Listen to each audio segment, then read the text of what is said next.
Welcome to Lecture 19, Music of the Indigenous People of the Americas. In this lecture, we're only going to focus on the pre-Columbian civilizations. And the reason for that is that the styles of music would be way too broad to cover North, Central, and South America if we were to look post-Columbian era. We'll cover the rest of that music when we look at Latin music and the European influences in the Americas. So the musical cultural characteristics of pre-Columbian Native Americans, whether they are from the North America, Central, or Mesoamerica, and South America, included several things. First of all, the traditional music often centers around drumming and singing. We're going to see that a lot, especially with respect to dances and ceremonies and rites. But they used quite a number of instruments that are going to be very familiar to us. All sorts of drums, tortoiseshell and turtleshell drums, kind of in quotes, drums, they're idiophones, played either by the hand or with a stick. Rattles, believe it or not, a bowed instrument. Clapper sticks, rasps, which I'll demonstrate. Flutes, wooden flutes, ceramic, and what's known as a drone flute, which is like a Greek aulos. It has a drone on one side and sometimes on two sides, and then a fingered flute in the middle. Then ocarinas and types of fiddles, as I mentioned before, the bowed instruments. Then conch shells used as trumpets, wooden trumpets in the Mayan civilization, and rain tubes. So let's start with the idiophones. And we have some wonderful videos to show us the different kinds of rattles and the way they were made.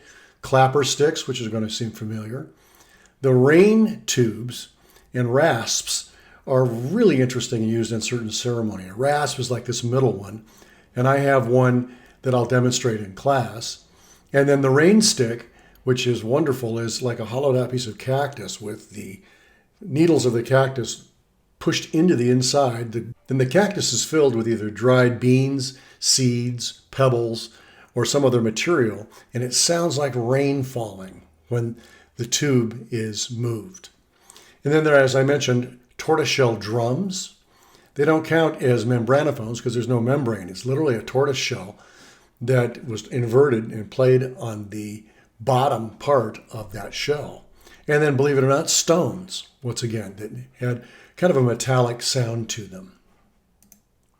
Then membranophones, just a wide variety of membranophones. The skin drums or hide drums, which were used in almost every ceremony throughout the Americas. And of course, we can trace all that back to Africa. And then slit drums, like we've seen in almost all cultures, or logged drums. Then we're going to notice some metallophones. And while there was some great metallurgy, it was mostly done for decorative purposes in the Americas, but there were some bells, we think, that were used for ceremonies. And so we have a couple of examples of Peruvian Inca bells that were crafted. And then chordophones.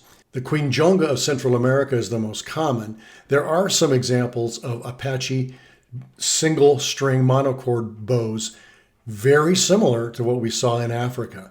So you have a stretched cord over the mouth of a gourd or jar, which serves as a resonator. And we believe that we can look back on some carvings and painting, wall paintings, and actually see some depictions of these instruments. And there's one here on this slide. This is a blow up in the middle, where my cursor is, of a large codex with this particular picture on the right. And it appears that this person is carrying one of those instruments.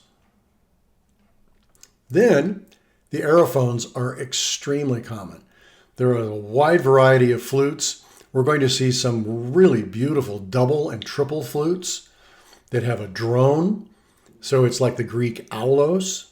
Of course, singing is extremely important in all the cultures. And then some things that we may not have known about. The wooden trumpet, and it looks a lot like a lure, which is very interesting. But it sounds more like a didgeridoo, and we have a great video to watch on this. And then the conch shell, and I brought my own conch shell, and I'll demonstrate that. And they were used for signals and parades and ceremonies. And then, of course, one of the most amazing things about all cultures are the dances. And dances have always been a significant part of the lives of Native Americans and Indigenous peoples as both a common amusement and a solemn duty for certain ceremonies. So many of these dances played a vital role in religious rituals and other ceremonies, while others were held to guarantee the success of hunts, harvests, giving thanks, success in war, and other celebrations. So we'll be looking at a couple of dance examples and talking about that in class. So your assignment is the usual: watch the videos and the lecture, participate in the lecture, and complete the quiz on Google Docs. I'll see you in class. Thank you.